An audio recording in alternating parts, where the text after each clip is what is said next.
네, 안녕하세요. 저는 이투스에서 영어를 가르치고 있는 김범구라고 합니다. 반갑습니다.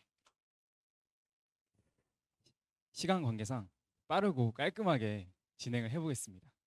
학생들은 이제 저를 어느 정도 아는데 학부모님들께서는 제가 좀 생소하실 수도 있어서 제 소개를 간략하게만 드리면 저는 서울대학교 영어교육과 최우등 졸업을 했고 작년 이맘때쯤부터 이투스에서 영어 영역 온라인 강사로 활동을 하고 있고요. 지금 이제 인강 1년 커리큘럼이 끝나고 2년 차를 준비하고 있는데 제 수치를 좀 말씀을 드리면 입성 당일날 바로 영어 영역 단강 기준으로 1위 달성했고 현재는 2위입니다. 종합적으로.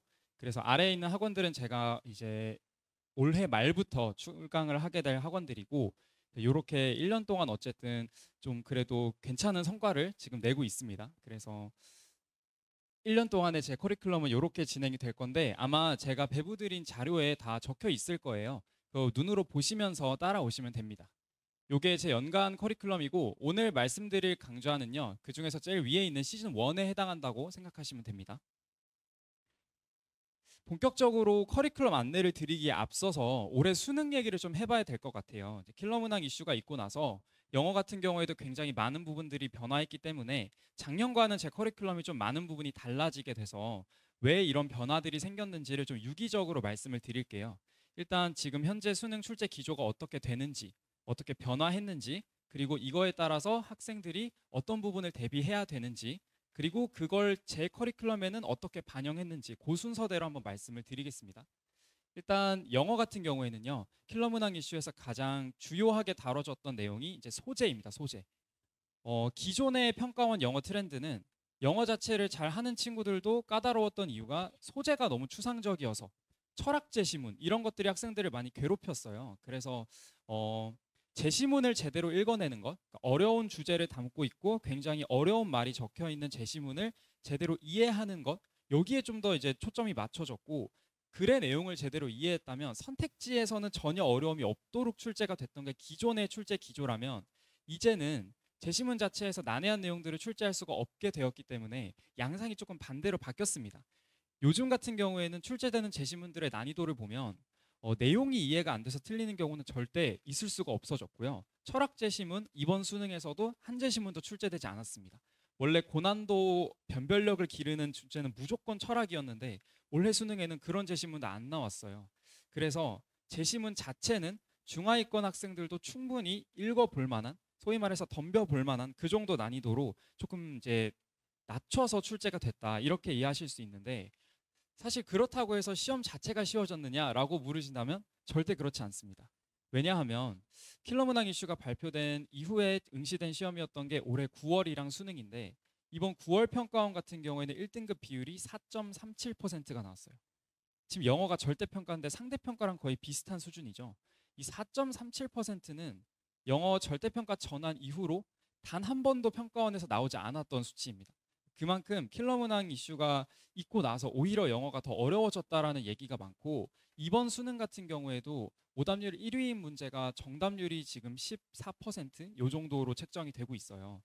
이거는 사실 오지선다에서 특히 영어 과목에서는 거의 근래 한 10년간 거의 없었던 수준의 정답률이라 학생들이 많이 착각했던 게 문제가 쉽게 나올 거다. 근데 양상이 바뀌었고 교육부에서 얘기하는 킬러 문항이라는 게 출제가 안 됐을 뿐이지 오히려 문항 자체의 난이도가 굉장히 어려워졌는데 왜 그렇게 어려워졌는지는 제가 뒤에서 더 말씀을 드릴게요. 일단 두 번째 변화는요. 문장 구조의 변화입니다. 이 킬러 문항 이슈의 그 변화를 크게 두 가지로 정리하자면 아까 말씀드렸던 소재가 단순해졌다. 그리고 지금 말씀드릴 문장 구조가 단순해졌다. 특히 빈칸 추론 유형에서 이런 이제 양상을 보이게 됐는데 제가 이거 예시로 바로 보여드릴게요. 여기 나온 이 부분은 이제 발표 이전 올해 6월 평가원입니다. 빈칸이 포함된 문장이 굉장히 길죠. 원래는 이런 문제가 거의 대다수였어요. 그러니까 학생들 입장에서는 여기에 어떤 맥락이 들어가야 되는지 자체를 판단하는 게 좀 많이 어려웠다. 왜냐하면 문장 자체가 길어버리니까 여기서 힘을 좀 많이 쏟았어야 하는데 변화된 빈칸 추론 문제는요. 이렇게 바뀌었습니다. 이번 9월도 다 이런 양상이고 이번 수능도 다 이런 양상이에요.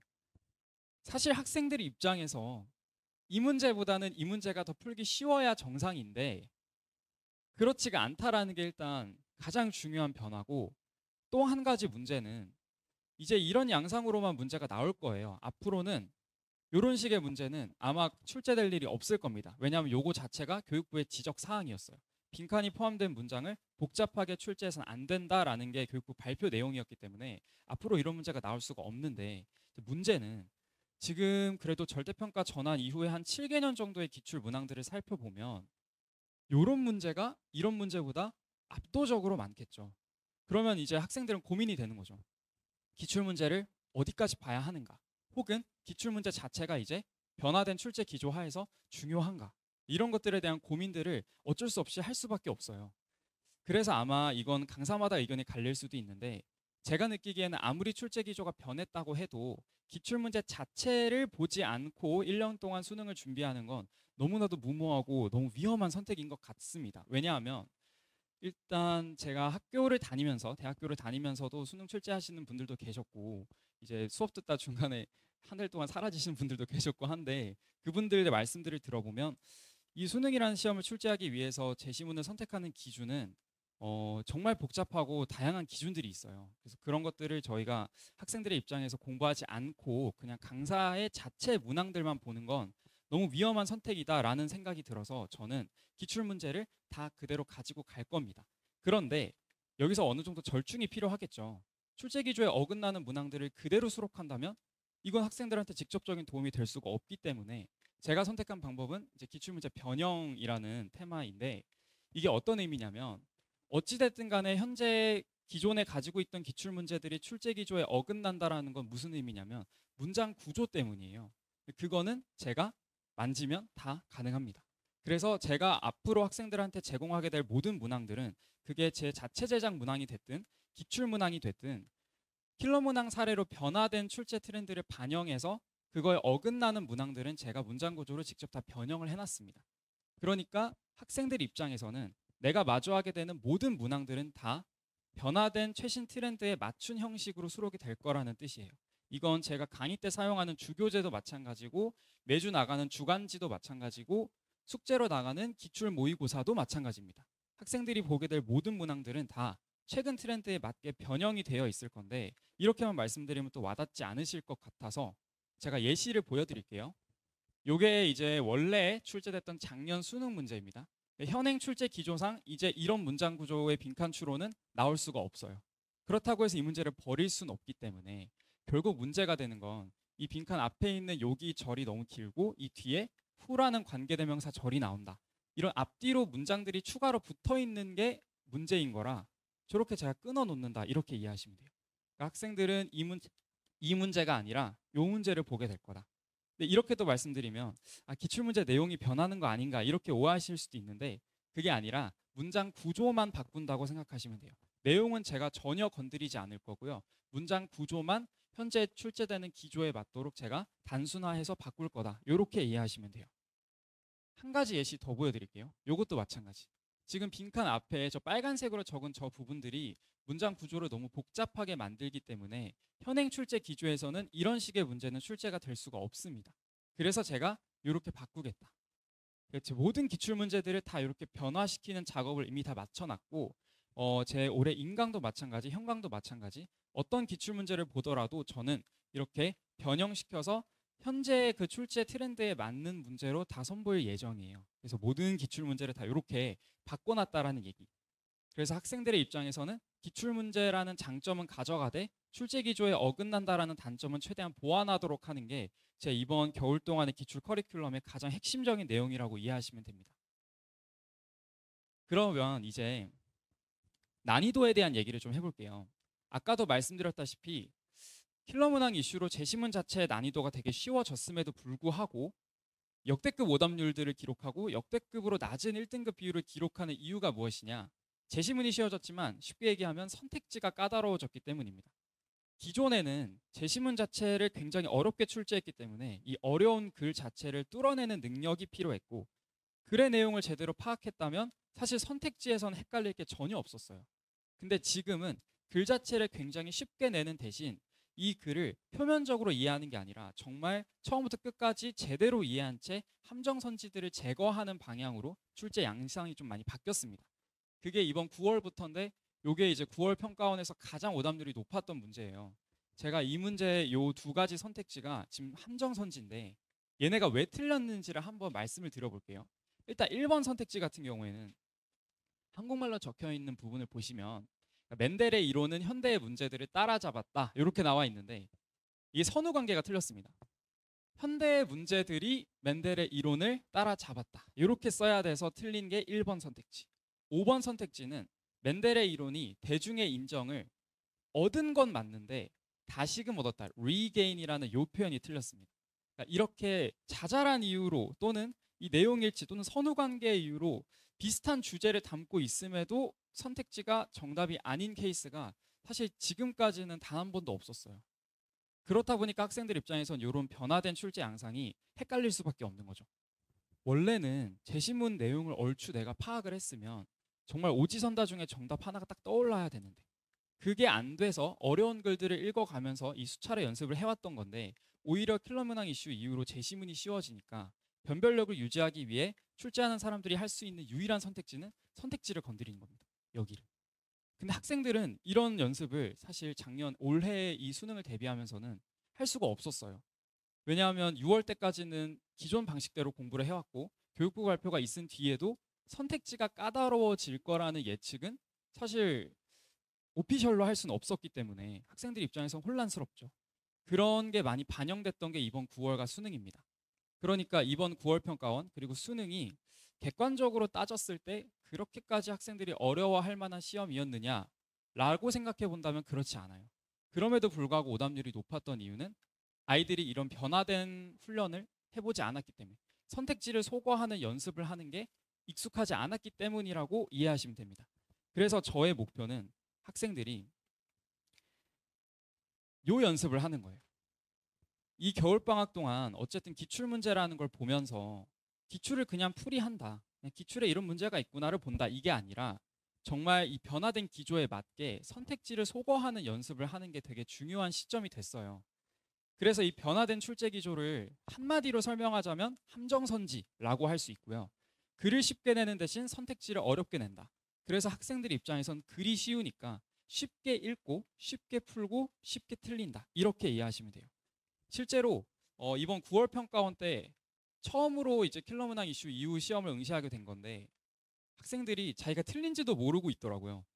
그러니까 처음에 제가 시험을 보고 나서 바로 5시쯤에 채점하기 전에 학생들한테 후기를 물어봤을 때는 다들 쉽다고 그러더라고요. 근데 제가 봤을 때는 절대 이게 쉬웠을 수가 없어서 얘들아 채점하고 다시 말해볼래? 라고 했는데 그때 쉽다고 했던 모든 친구들이 다 등급이 2개씩 떨어졌어. 이렇게 얘기를 하더라고요. 그 이유는 학생들은 어려운지를 모릅니다. 그냥 함정선지인지 자체를 모르거든요. 글 자체가 쉬우니까 아 이게 쉽게 냈구나 하고 쉽게 골랐는데 알고 봤더니 그게 고도의 함정선지였던 그런 케이스들이 좀 많이 있었어요 이번에. 그래서 저의 이번 겨울방학 동안의 이 시즌 1의 목표는 기출 문제들을 보지만 변화된 출제 기조에 맞춰서 트렌드에 맞춰서 변형해서 볼 것이며 어려운 글 자체를 읽어내고 추상적인 소재를 어떻게든 이해하고 이런 데 초점을 맞추는 게 아니라 글 자체가 어렵든 쉽든 간에 선택지를 어떤 기준으로 소거해야 하는가. 그러니까 내가 이 1번 선택지가 틀렸다는 거를 판단하기 위해서 어느 정도 선까지 생각해야 하는가. 이 수능 영어라는 시험은 선택지 소거 기준에서 어느 정도까지의 어떤 추론 능력 또는 독해력을 요구하는가. 그 감을 익히는 게 제 시즌 1의 목표입니다. 작년과는 좀 그런 것들이 많이 달라졌어요. 여기부터는 제 수강 후기인데요. 작년에도 저는 이제 오늘 이번 시즌 1에서 제가 다루게 될 강좌에 대한 인강 커리큘럼 수강 후기입니다. 그러니까 박스 친 부분들만 보시면 될 것 같아요. 저 같은 경우에는 작년에도 비록 킬러 문항 이슈가 발표되기 전이었지만 선택지 소거를 좀 되게 강조해서 가르쳤던 편이에요. 다른 것은 왜 답이 될 수 없는지를 알려준다. 이런 식의 말이 나와 있고 제 접근법과 해결 전략들이 조금 독특한 편일 수도 있는데 한번 적응하고 나면 되게 문제풀이가 좀 쉬워지거든요. 그리고 여기도 보시면 선택지 분석까지 해설지에 자세하게 이제 설명이 되어 있다라고 나와 있는데 제가 해설지가 좀 자세한 편입니다. 모든 문장마다 이 문장의 맥락을 설명하고 있고 모든 선택지마다 이건 어떤 기준에서 틀렸고 이건 어떤 기준에서 함정이고 이런 것들이 정말 세세하게 적혀 있어요. 그래서 학생들이 제 강의를 듣고 복습할 때 강의를 또 들을 수는 없으니까 해설지를 많이 참고했으면 좋겠다는 생각에 해설지를 되게 자세하게 쓰는 편인데 그런 것들이 좀 독학하기에도 많이 도움이 됐다라는 후기들이 많습니다. 이 수강 후기들은 다 이투스 홈페이지에서 다 확인이 가능하시긴 합니다. 그리고 이제 선택지 분석 포함 이런 표현들 보이시죠? 오답의 근거와 이유를 제시해주는 강좌다. 뭐 이런 식의 표현들이 있습니다. 그런 것들은 제가 올해도 더 강화하겠다라는 말씀을 드리면서 강좌 소개를 좀 드릴게요. 여기 시간이 6시 30분부터 9시 30분 학원에서 안내 나간 그 시간으로 이해하시면 됩니다. 이 시즌 1에는 그래서 저희가 이제 12월 말부터 2월 말까지 수능 영어 기출을 보겠다 이런 말씀이고, 자, 이 수요일 목동반 같은 경우에는 1월 3일 날 개강할 거고요. 2월 28일 종강, 그래서 9주 커리큘럼입니다. 이 내용은 이제 배부 자료에 다 나와 있어요. 제가 1회차에는 첫 번째 수업 때는 이 수능 영어 독해 핵심 4원칙이라고 해서 어떤 문제를 풀든 학생들이 가지고 있어야 되는 기본적인 접근법, 기본적인 독해에 대한 마인드를 한번 다뤄줄 거고, 2회차부터 남은 9회차까지 평가원 기출 7개년을 저랑 같이 볼 거예요. 이 7개년이라 하면 어떤 기준이냐? 2018학년도부터 올해 응시한 수능까지 해서 절대평가로 전환된 이후에 응시한 모든 수능과 평가원 시험들을 의미합니다. 요것들을 저희가 같이 볼 건데 유형별로 한번 다뤄볼 거예요. 그리고 아까도 말씀드렸다시피 요 최신 출제 트렌드에 맞춰서 일부 문항들은 변형될 수 있다는 점. 그리고 주차별 과제는요, 크게 두 가지입니다. 첫 번째는 주간지, 매주 9문항인데 여기에는 이제 평가원, 교육청 또는 사관학교 혹은 제 자체 제작 문항, 이런 문항들이 골고루 포함이 되어 있을 거고, 그때그때 학생들이 배우게 되는 그 테마와 이제 연결되어 있는 부분들이 수록이 되어 있을 겁니다. 그래서 이제 숙제로 풀면서 강의 복습이 같이 될 수 있도록 그렇게 제가 연계해서 진행을 할 거고, 두 번째 과제는 이제 모의고사 풀세트 한 회씩 매주 진행이 될 거예요. 아까 2018학년도부터 24학년도까지 본다고 말씀드렸는데 이 풀세트 같은 경우에는 3년치를 더 봅니다. 2015부터 17학년도까지. 여기까지 다 보게 되면 겨울방학 동안 학생들은 저랑 10개년치의 평가원 기출문제, 그리고 평가원의 기출문제랑 결이 비슷한 교육청, 사관학교 기출문제, 그리고 때에 따라 제 자체 제작 문항들까지 요 9주 안에 다 해결을 하겠다라는 그런 이제 목표를 담고 있는 커리큘럼이고, 당연히 여기에 나와 있는 모든 문항들도 다 아까 말씀드렸던 것처럼 문장 구조는 제가 최근 트렌드에 맞춰서 다 변형을 해 놓을 겁니다. 과제, 관리 테스트는 매주 당연히 단어 테스트 보고요. 재시험 제도가 있을 거예요. 그래서 기준치를 넘지 못하면 계속해서 제가 괴롭힐 겁니다. 저는 제가 맡은 학생들에 대한 집착이 되게 심해서 저와 함께 수업하는 학생들은 절대로 공부를 대충 할 수 없어요. 그만큼 저는 계속해서 제가 감시할 거기 때문에 단어는 정말 너무 중요한 부분이라 제일 안 하는 부분이기도 하거든요. 제가 정말 끈질기게 감시를 할 거고, 당연히 주간지 그리고 모의고사 보는 거 해설과 피드백 들어갈 거고요. 인강 커리큘럼과의 차이점도 좀 궁금하실 수 있는데 인강에서도 주간지가 출간이 되지만 해설은 진행이 안 됩니다.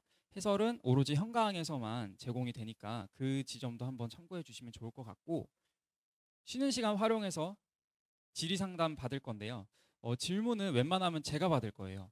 저는 기본적으로 성격이 다른 사람한테 제 일을 좀 못 맡기는 성격이 있어서 작년부터 해서 올해 인강 커리큘럼 1년 진행하면서도 10개가 넘는 커리큘럼을 냈고 정말 수십 건의 교재를 냈는데 단 한 번도 이제 조교의 손을 빌리지 않았어요. 조교 없이 혼자서 모든 일을 해야 될 정도로 제가 모든 일을 해야 되는 그런 성격이라 질의응답을 남의 손에 맡기기 좀 어렵겠더라고요. 그래서 시간이 걸리더라도 제가 학생들 개별적으로 다 질문 받아줄 거고, 추가 질문도 카톡이나 네이버 밴드 활용해서 계속 받을 예정이니까 이 부분도 한번 참고해 주시면 좋을 것 같습니다.